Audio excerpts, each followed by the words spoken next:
எந்நாட்டவர்க்கும் இறைவா போற்றி. O Lord Shiva, who rules the south, is the Lord that rules the entire universe.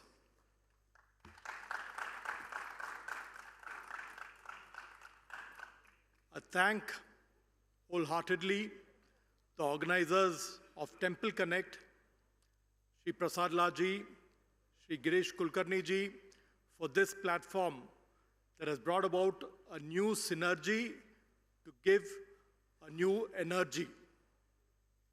This will take us way ahead in bringing a new scope for the temples, a new beginning, and it's a new concept. Thank you all. Temple tourism.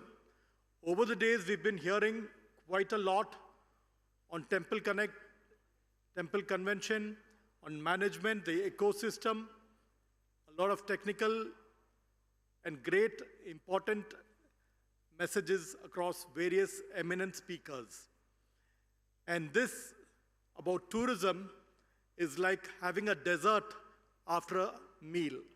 There is always a space to have a dessert, and this tourism is like a dessert. Something which everybody would like to do, travel. And I'm taking you all on a nice travel across the subject on temple tourism. India is known for its spirituality. Where the Westerners have all advocated attachment, India has proved to the world that true peace lies in detachment. That's why we find people like Steve Jobs, the founder of Apple, coming to India to learn spirituality. Hollywood actress Julia Roberts comes to India to learn spirituality. Very recently, I had as my guest the Australian opposition party leader, Ms. Jodi Mackay, who came to my own village in Pudukkottai to come to a temple, Satyamurthy Perumal temple, on the eve of an occasion to offer her prayers over there, for she too finds India as heartening and more fulfilling. India is a spiritual capital to the world. And coming here at Kashi, standing amidst the crowds, moving over there, seeing Kashi Vishwanatha, it's not just praying over there, it is feeling over there. One feels the presence of Kashi Vishwanatha over here. It's a very different thing where you cannot see out of experience. It is just how you feel it. It's a sensation over here. So spirituality is one of the important parts of tourism that temple tourism can offer. The other aspect is architecture. I take you on to Tanjavur, Brihadeshwara Temple, Tanjavur, or the big temple as it is called. We've seen the building of the Ram Mandir over here at Ayodhya, presented just recently and yesterday too. Certain facts about the Brihadeshwara Temple which will be quite amazing to every one of you. This temple built in the year 1000 AD, 1300 years ago, built by a king called Rajaraja Chola. The temple, the facts of the temple, on an elementary version, any person who goes to the temple will say that your shadow will not be seen over there. The temple shadow will not be seen over there. The temple stands tall and you cannot see the shadow of the temple on the ground. But the facts of the temple is, it is a 216 feet temple. The temple Koburam is 216 feet, made fully out of stone. And on top of 216 feet is a Vimana, or the Kalasa, which weighs 80 tons in weight. Just imagine 80 tons of weight placed on top of 216 feet. The Nandi, or the big bull, which stands in front of the altar of Shiva, is about 12 feet in height, 19 feet in length, and 8 feet in width. And this Nandi is about 30 tons in weight of a single stone. Single stone. Lord Shiva is 3.5 meters in height. This is a temple over there which has used 130,000 tons of stone. 130,000 stones or tons of stone. And to tell you a fact, built in 1000 AD, the year 1000 AD, the stone requirement was nowhere 50 miles away. It was all 50 miles away. Imagine bringing 130,000 tons of stone from 50 miles away, bringing it over here to Tanjavur, building a temple, erecting a temple 260 feet of height without machinery. Here you have seen all IIT people do the Ram Mandir. That 1,000 years ago, there was no engineer. So let us assume it, that these temples, which are all 1,000, 2,000 years older, were built by the grace of Almighty Shiva himself. It was all built by the grace of God. And we have such temples over there, and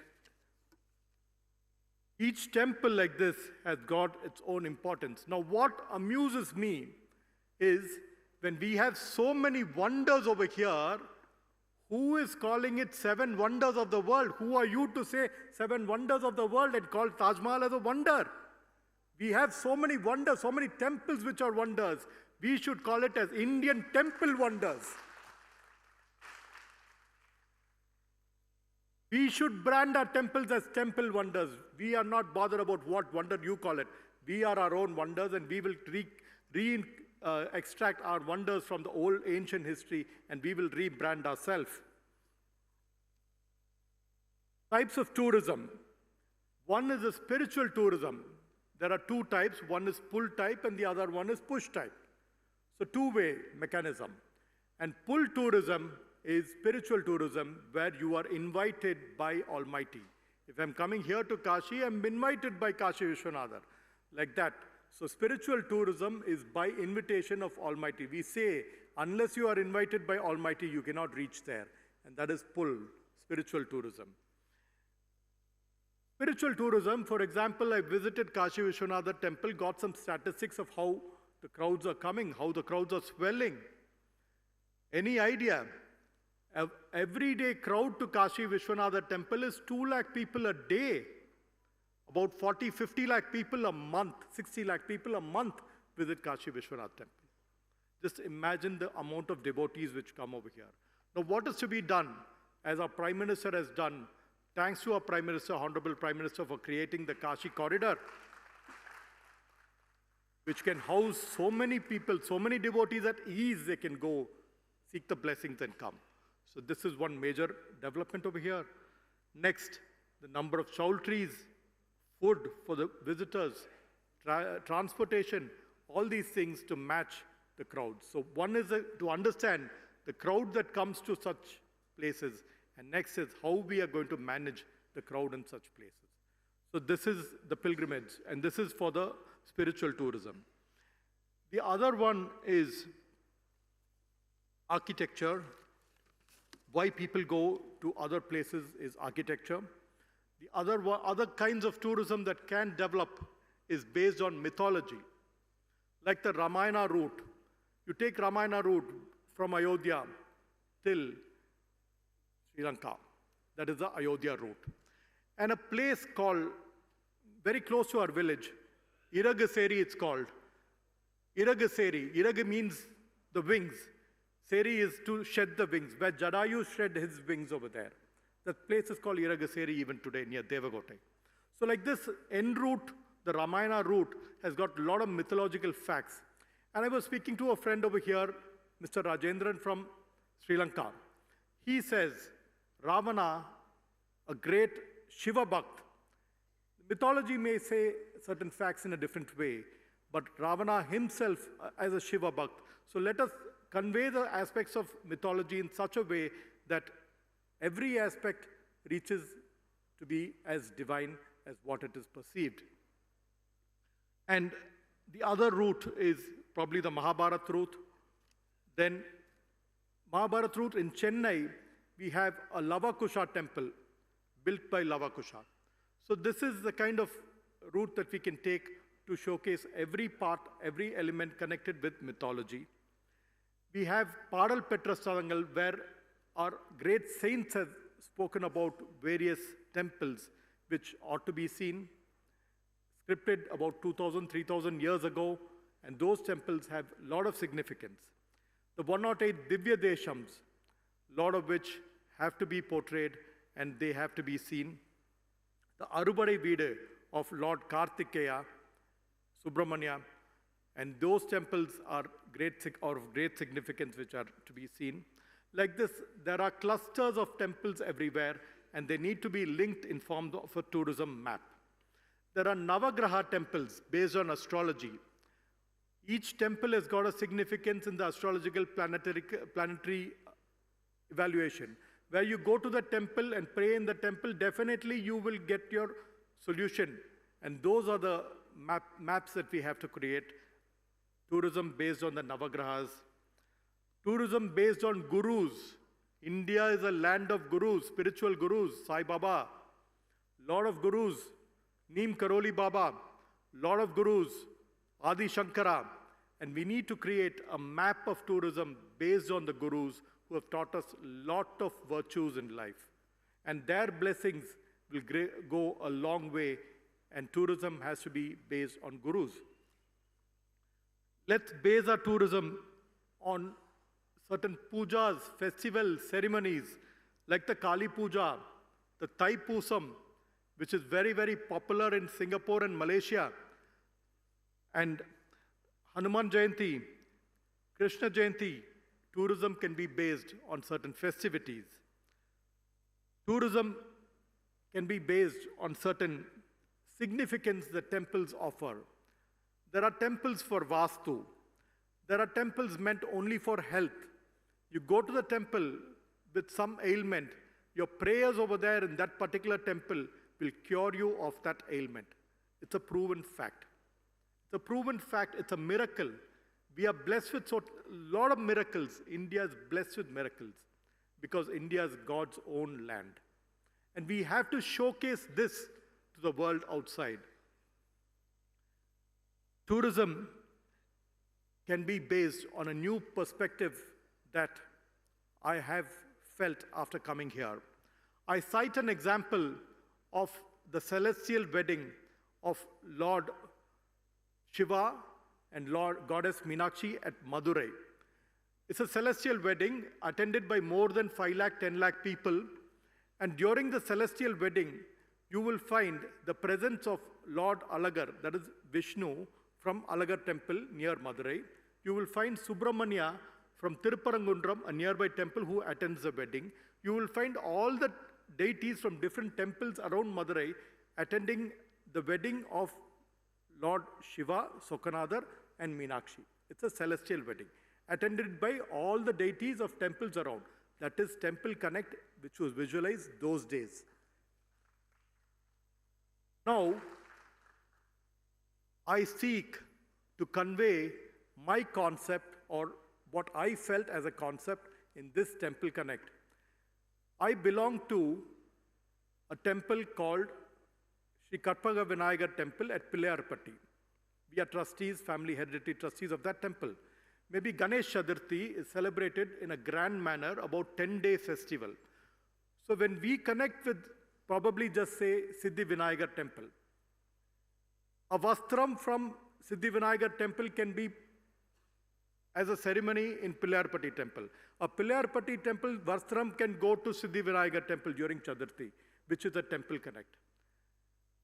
Probably Balamukhan Temple can present a vastram to Tirupati Temple. Tirupati Temple can present something to Balamukhan. This is a Temple Connect. So like this temple across, we can grade ourselves and have connections between us to have ceremonies between us. This will improve tourism. This will improve connections.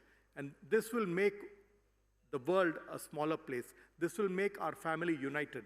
This will make Hindutva a very strong presence. So how do we make all this happen? Let's brand it boldly. We have to brand it boldly. We have to brand our temples boldly, like we have everything with us. Now we have to brand it boldly. Involve the youth. For temples are not meant only for senior citizens. Temples are meant more for the youth. Involve the youth in prayers. Involve the youth in going to temples. Involve the youth in temple tourism. Involve celebrities to promote temple tourism. Infrastructure. Just for a thought, Kashi and Rameshwaram, if it's made on a single flight, morning, Varanasi to Madurai, or Varanasi to Trichy, and back again. Morning, pray over here. Evening, pray over there. One day, up and down. Improve the highways connecting the airports to make such things happen faster. Improve the rail routes, especially during ceremonies, festivals, where crowds are swelling. Those are the times where we have to improve on these infrastructure. Accommodation and food to target the crowd audience. Most importantly, what I foresee as something that has to be improved is knowledge power. The guides. We used to see in those days a lot of guides were there, but nowadays guides are missing. We don't see a lot of guides to tell about temples. We go directly, pray and come. The significance of the temples have to be conveyed. So let us start conveying that even in the social media, even in various other platforms, YouTube, so that every temple significance has to reach. Temple Connect can provide this platform. And this Temple Connect has, of course, given a blessing to us that if I want to go to Tirupati temple, if I want to go to some other temple anywhere, this Temple Connect has given around 700 leads across, where any temple I want, I can just one phone away and I can send as many people over there. So this Temple Connect has given us a great platform. Thank you again. And one important thing that we all have to follow is Swachh Bharat. I was very thankful to the madam who presented yesterday on temple trekking, and then she said how she cleaned up the trash over there. So it is cleanliness is godliness. So let us advocate cleanliness, which is very important in temple tourism. So to sum it all up, let's bring back the glory of India. It's our Prime Minister's vision, made in India, made for the world, and our ancient temples we don't have to redo again. All ancient temples are very much there as standing examples of our great ancestors. What we have to do is showcase our ancient history, showcase our tradition, showcase our values, showcase our merits to the entire world. For India should be the destination of the whole world, and that is temple tourism. Thank you all. Bharat Mata Ki Jai.